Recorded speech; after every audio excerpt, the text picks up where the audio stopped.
Au-delà de tout soupçon. Au-delà de tout soupçon. Au-delà de tout soupçon. Au-delà de tout soupçon. Au-delà de tout soupçon.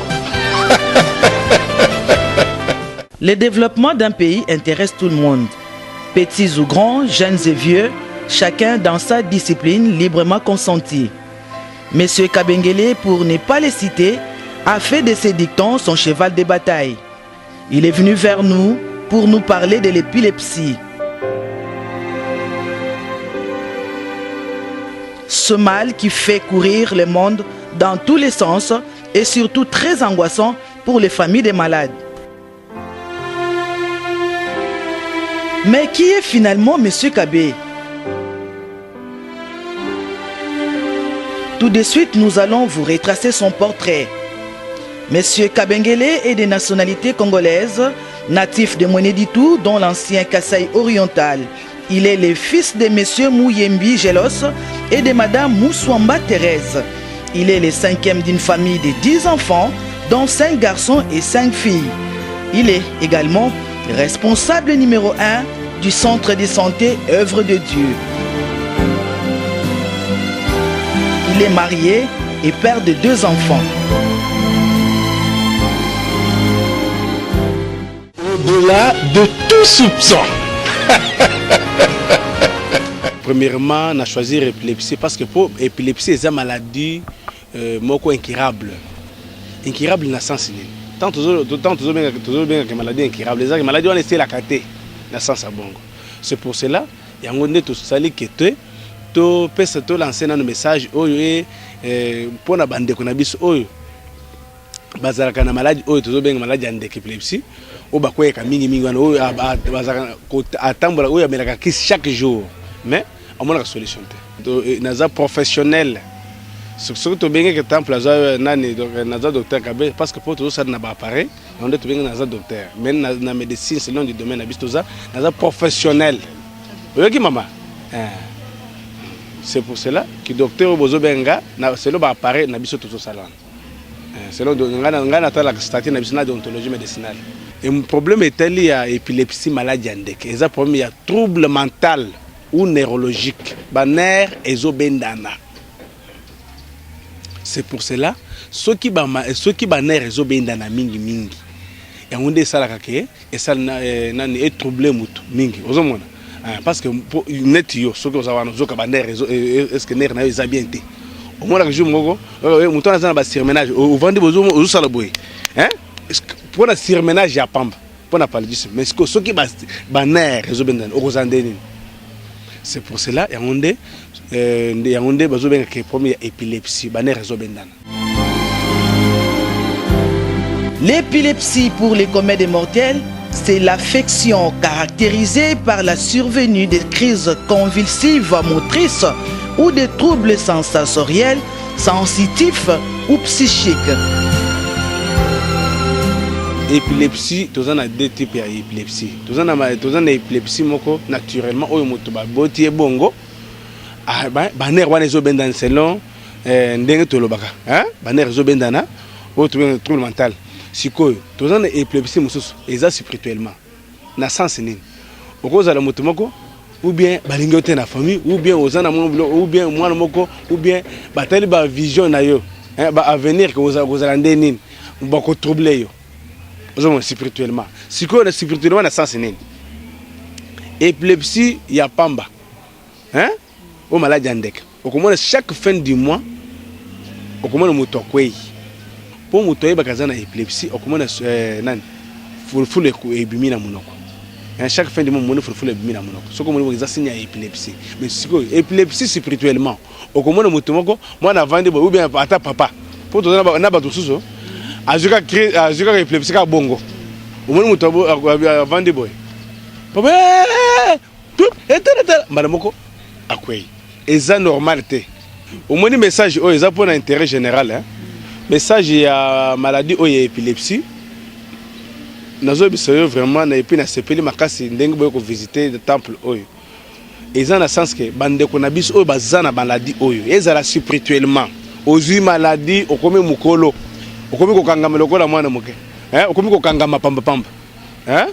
mutu ya bongo c'est le message oyo o tozo be maladie moko oyebitina nango tendengo vanda ki na bongo komiko kweka bongo maladie ya bongo vraiment eloko ezate c'est le makamotali spirituel eloko eza te mais ezala naturellement mwana wana baboti na maladie ya bongo o na sali 20 ans ezala sali 50 ans eloko ezate c'est le message ya bongo eza message pour encourager bande konanga o bazaka pour ya épilepsie à cause de la décité o eza message pour l'intérêt général à cause de la décité Au-delà de tout soupçon, au-delà de tout soupçon, Au-delà de tout soupçon. Au-delà de tout soupçon. au-delà de tout soupçon. pour na kosala musala ozomona il faut zana ba fond ce que zana fonte yango nde kosala que non il faut zala na set c'est que soko moni lelo ke ta maison eza makasi et tombami eza ko accepter force eza sur makasi et sika na biso wana pona kotika ba patient eza la patiente ou bien moi sube moto mobile eza na sens que pour toti kaye il faut d'aza la guérir ce que oza guérir témoin na tire zate tenga na teka kisite nga na traita ka mama oyebi na sepele makasi mutuna na bino c'est le médecine traditionnelle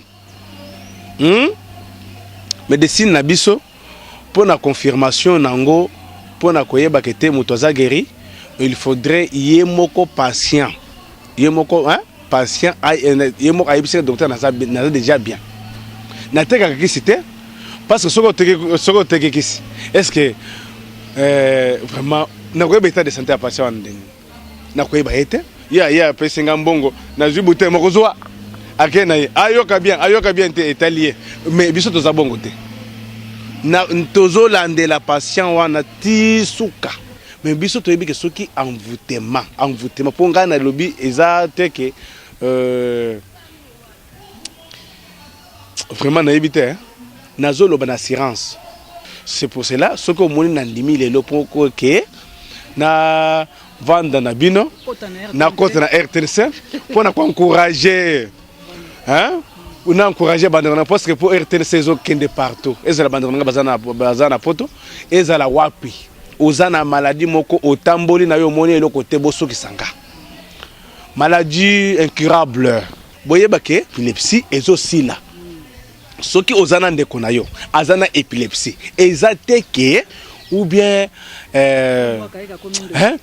bobwaka mwana bongo mwana azandoki te soki ndoki azalaki ndoki aza place wana asaliki envoûté mwana bobenga ye ndoki botindela ngai ye temple aza oyo tozobenga nzambe asali grâce mpo eza temple du roi Salomon nazotala nsima na ngai otala place ngai nakendaka et puis soki nakoti na zamba yebake nakobema na zamba nyonso to libande mais oyo eza esobe tala omone nde place nani nazosalaka ebandeko na ngai bazala geri omone esika wana nyonso wana nde nakotaka awa nyonso oyo.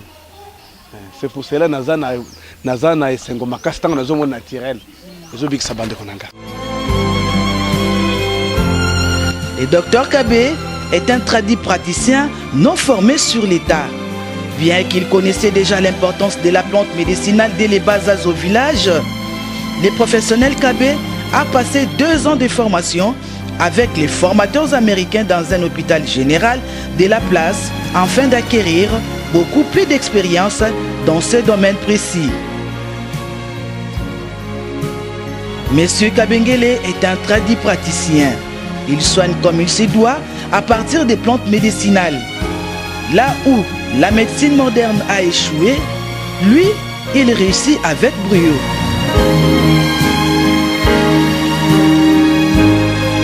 Différence exacte na bango super bazaba tradi bazaba pas docteur traditionnel mais to keseni na ba niveau au moins net na médecine moderne tozana ba spécialiste na médecine moderne tozana ba professionnel na médecine moderne tozana ba spécialiste tozana ba cardiologue pour na motem tozana ba chirurgien pour na kopasso pour na dipasso mais na médecine traditionnelle ou médecine ba koko nangai tozana ba professionnel na kati ya ba professionnel wana tozana ba infirmier na biso bomona ba tambo sera banzeto wana nde ba infirmier na biso mais le temple du roi Salomon ozomona tozana ba infirmier pe de soso sikoyo na makambo etali que non na médecine traditionnelle tozana ba professionnel mais Kabé aza professionnel na sala ka bakisi na sens moko ya kosaka na te mama C'est pour cela eloko ya bongo ya ngonde mon tokeseni.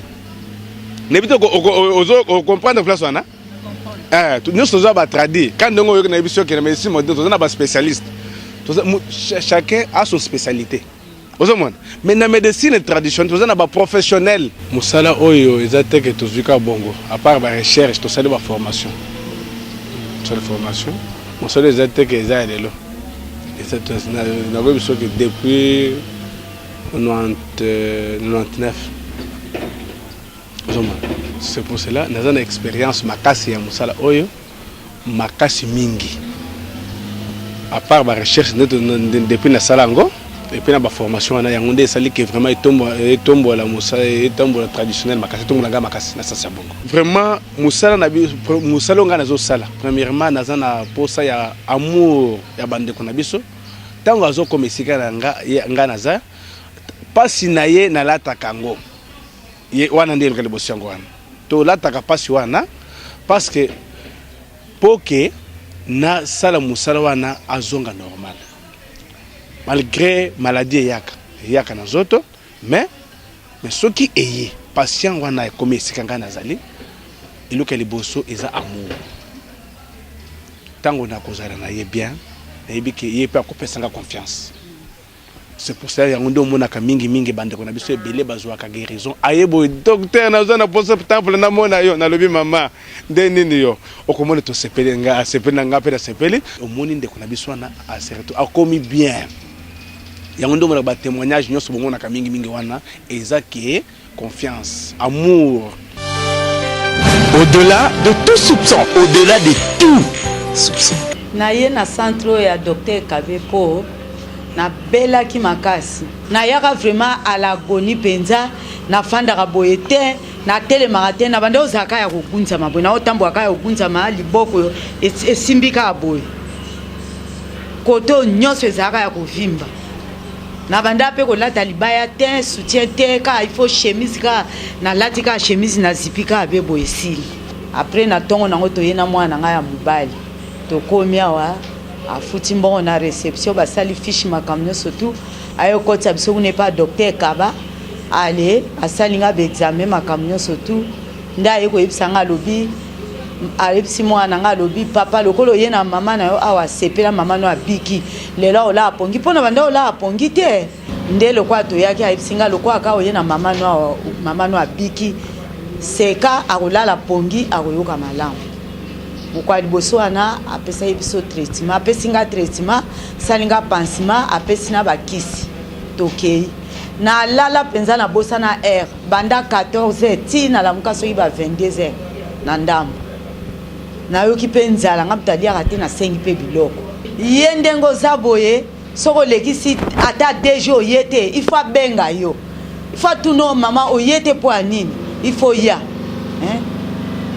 soki pe ozana mbongo te ato ye ba oswanye yo kaka e pa na bango pesa te kaka o bimisaka mbongo nyonso mbala mo pesa te o bando pe ko pesa ka selo ka makoki ndambo soko si opesi ti okobika neti ngana saki na problème moko ya munene awa na saki 5 jours na bandai ko ya te me ba benganga na yepe na ye na expliquer bango kana zanango ti lelo na ozwa traitement na kutina na ta different yona sepela na bango po bayamba bato bien ba obalanda te ke o moto aza solo aza salité o aza boye basa eloko moko te bango ata salité bazo soigner elo na sepela na bango po bazana suivi makasi e pa na bango eza te ke o kaka mbongo te soko ye oza na mbongo te ba oyamboka bien loko oza na mbongo po bebika oza moto zaka moto bako mona liboso ifo bako ndima liboso ba mona lobiko na yo makamsu ya mbongo sima bazana suivi balinga te muto alekisa sipe ba pesio bakisi na bango ifo landango bien pe akomela pe na ndenge ekoki netinga siko nazana 1 mois 9 jours mais on a moni on nzamba sali ya minene penza tie na loboko na bango na zoeba kutelo na koko lobate et pas docteur Kabe wana na ebi eloko ne na koko lobate bazana suivi makasi surtout so pesika numéro na téléphone bango pende bazawa na sepela na bango na likambo akei nde leki makasi pa na bango bazana akei moko ya kosakana te akei eza vraiment makasi pa na bango ntango mosusu soki oza neti nga nde nayaka nazalaki moto ya maladi nayaki mawa me akei na bango nde moto epesaki nga makasi ya kozwa nguya mpo nayaka awa mikolo nyonso tu ti nde nabiki akei na bango. Au-delà de tout soupçon. Au-delà de tout soupçon.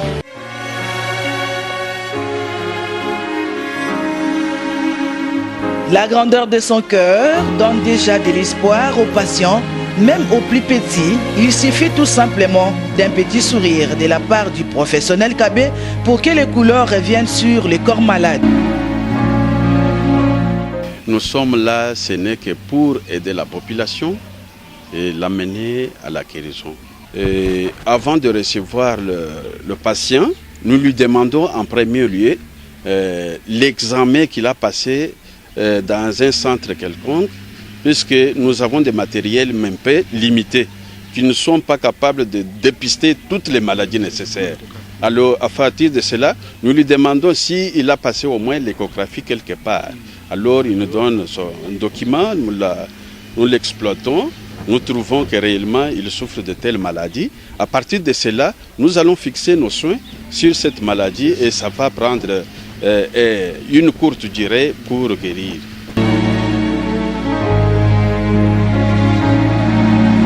On ne boucle pas ce dossier, mesdames, messieurs, sans faire allusion à la collaboration qui doit exister entre les deux médecines.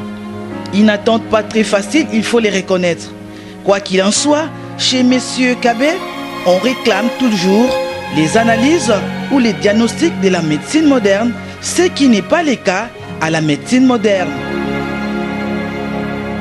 Pour la durée du traitement, ça dépend de l'organisme à l'autre d'un patient. Si parfois il y a un patient qui a duré plus de 10 ans avec cette maladie-là, aussi ça doit nous prendre aussi le temps dans son organisme pour déloger ça. Alors ce n'est pas que si quelqu'un d'autre est guéri aujourd'hui, que l'autre aura à guérir aussi aujourd'hui. Non. Ça doit aussi prendre le temps et nous partons d'une séance à l'autre jusqu'à éradiquer donc cette maladie de son corps. Et ça, toutefois, nous demandons aux patients d'être patients surtout. Nous ne voulons pas aller vite avec notre traitement, nous y allons lentement et sûrement. Le message à nos patients, à tout le monde, toute la population congolaise, en particulier, nous sommes ici pour vous aider, nous compatissons donc à votre malheur. Alors ne vous inquiétez pas, venez, il y a la guérison, vous ne serez pas dessus, ça c'est certain. La maladie aura sa guérison très bien, sans problème, ici au centre Dr Kabé.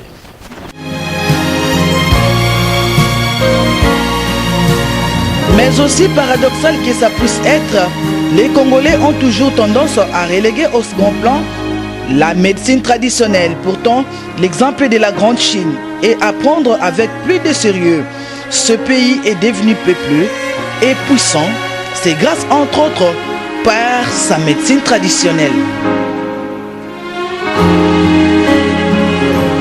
Na baninga mosusu tozana bango bien net bando na biso nyoso to mosana na biso ezalaka mpona amour ici ezala médecine na biso bando na biso mais ponga nazala bami na ngai ebele ba docteur mosusu bana médecine ma to so to vanda ka na to solaka bien pas de problème bando na gape mosusu na médecine traditionnelle to vanda to solaka bien mosana na biso liboso ezalaka mpona koyina te ezalaka mpona amour nde eloko ya liboso oyo biso to lemeka ezalaka te ke ou bien ndenge nazo sala ou bien ndenge nazo sala émission boye na lobela te ke partout tel bazaka bote nazalaka bien na bato nyonso to na banselon mosala biso naza na baassistant bazali soki ngai naza te na bango bakotikala kosala mosala wana soki ngai na ye wana na kobana continue na mosala ndenge ezalaka vraiment napesi nzambe merci apesa bino mpe lisusu makasi mpona kokoma awa parce que mbele ezala nzambe te bokokoma awa te wana nde elokaka liboso yango wana et puis nazo encourager bandeko na biso ebele et puis na bandeko tozo travailler na bango lokola papa de Kazali soki ngai naza te na temple na biso tozo ngai nazo benga temple soki naza te na temple ya Kinshasa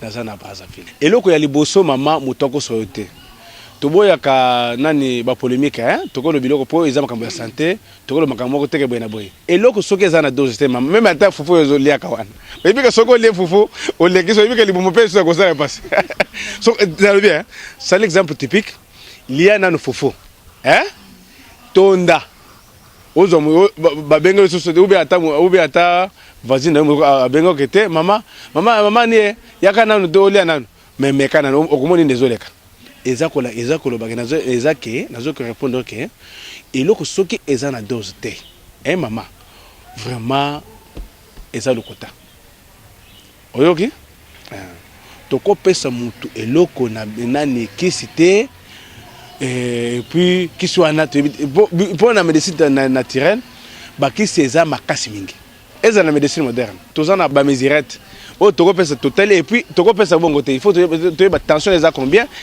aux hommes pour tozana ba question ma tension tozana ba question c'est oh tension aza hypo hein ou bien aza hyper aux hommes total tension ce qui tension za kokita toko pesa kisi o ekosala ke e matisa tension eza normale ce qui est aux hypertendus toko sala tout que possible que to pesa kisi kaka na ba mesure na biso zomona wana ya on na ebiso que médecine traditionnelle tozana ba professionnel pour tout hein tout ça va recherche et puis Moussa est déjà stabilisé aux hommes na sens que na ebi que ce qui na pesi boy moto sala bien et puis toko pesa n'importe qui te na bi ko za fatigué na ko pesa kisi bongote il faut ne ni de sala que oza la fatigue aux hommes à cause diabétique totali glycémie ce que était il y a moto aza diabétique ce que est diabétique tout ça nini tu vas pesa ba aux hommes si ça te que tu pesa ba qui c'est sans dose non wana eza comme wana eza biloko moko na ko bate pour eza télévision na ko bate que soko moni biloko bongo bato ba bongo baza bato ba yina médecine traditionnelle auto zo benga bokoko moto bongo vraiment aza moto mabe nazo biso bongo. Au-delà de tout soupçon, au-delà de tout soupçon. Tout soupçon. Au-delà de tout soupçon. Au-delà de tout soupçon. Maladie soko moni moto azana sens que au moni que azana maladie telle balemba ngai naza pona maladie incurable landa esika wana naza pona maladie incurable mais il faut koyeba ke moto ya bongo maladie wana esali mbula boni ni esali bongo mais il faut koyeba que liwa ezali kambo ya nzambe biso pe tokofa nzambe ke ya nzambe même Jésus akofata sikoyo maladie soki moto ayeke azana maladie moko incurable nete ba maladie moko à part épilepsie ba insuffisance rénale nete ba oyo bayaka na omona maladie comme c'est anémie mais soki moto bongo insuffisance rénale même barat même ba cancer ya bongo zongwana moto bongo soki akomi kokoma na yeba ki aza déjà guéri ozomona po ezake atambola kazwa kisi te kiso na yekozwa nani maladie na yekozwa kisi il faut abika pour dans un bateau bayana ba sans bongo na minute oyo bazotambola baza normal. Pour revenir à l'épilepsie, mesdames, messieurs, on doit reconnaître que la personne frappée par cette maladie perd automatiquement toute possibilité pour passer sa vie normalement. Pour trouver un emploi si c'est un adulte, c'est difficile et compliqué. Fonder un foyer, c'est encore beaucoup plus compliqué, à ne pas oublier les remords en famille. Pour sortir de ces carnages, s'il faut le dire ainsi, rencontrer tout simplement les professionnels Kabé Kabengele les Temples de Dieu au croisement des avenues Kabambaré et Bokassa dans la commune de Kinshasa et la solution sera vite trouvée. N'oubliez pas que la médecine moderne n'a jamais réussi dans ces domaines. À bon entendeur, salut. Santé za boutique te pour na copier ce message bongo. Santé ezate que ou bien bar moko tout te maintenant na lobby eza nazo encourager bande konanga oyo bazana ba maladie oyo tamboli na yo moni le côté. Soko moni ko tamboli o moni le côté soki sanga. Toza na rue dispensaire numéro 92 Poto référence Pont Hollandaise entre Avenue de France côté Amadou Tchekele. Et puis na Kinshasa toza na commune à Kinshasa na Kabamba croisement Bokassa numéro 59 référence station Total où il y a puissance à pompe depuis bus inde esika ezali. Et puis centre Mosusu ezali na Point Noir toza na Point Noir côté du dépôt Mawene derrière clinique 3D ebi ke kala mingi te nazotinde bino nani assistant mosusu akozala déjà place wana. C'est pour cela nazo encourager bino boye bakete ozana maladie makasi otamboli na histoire vie na yo comme ya ba histoire au moins okomi ko benga maladie comme ya yo tambola e comme maladie comme na yo jour kozala jour koya isikanga na zele kozala yanga. Il y a des autres qui pensent que parfois quand on cite les mots traditionnels, c'est dire que les fétiches et beaucoup de choses, ce n'est pas ça. Nous avons découvert avec nos recherches, nous sommes allés loin découvrir certaines plantes qui maîtrisent même des maladies spirituelles. Voilà ça. Et je vous encourage de venir, n'ayez pas honte, que ne soyez pas empêchés par quelqu'un d'autre. Oh voilà, ceci, cela. Non, non, ça, peut-être il faut le prendre pour un sorcier qui vous met un bateau dans le roue pour que vous ne puissiez pas aller de l'avant. Ça, je vous demande, mes frères, vous êtes ensemble responsables de votre organisme, la santé n'a pas de prix. Message pour encourager. Zalana tembe, soko yoke message le bec ezalukuta. Mais au tamboli mais soki sanga bande ko nanga bo soki sangati. Balobaka makasi. Merci. Monsieur Kabé est et restera notre invité permanent pour nous parler à chaque nouveau numéro de cette émission de l'éradication des autres maladies incurables. Telle est la mission qu'il s'est assignée pour apporter sa pierre à l'édification de la République démocratique du Congo, son pays. Toutefois aussi, la porte de cette émission est grandement ouverte à toute élite qui fournit des prouesses dans les domaines reconnus difficiles de la vie. Appelez-nous à ce numéro qui se trouve au bas de votre petit écran et vous ne serez pas déçus.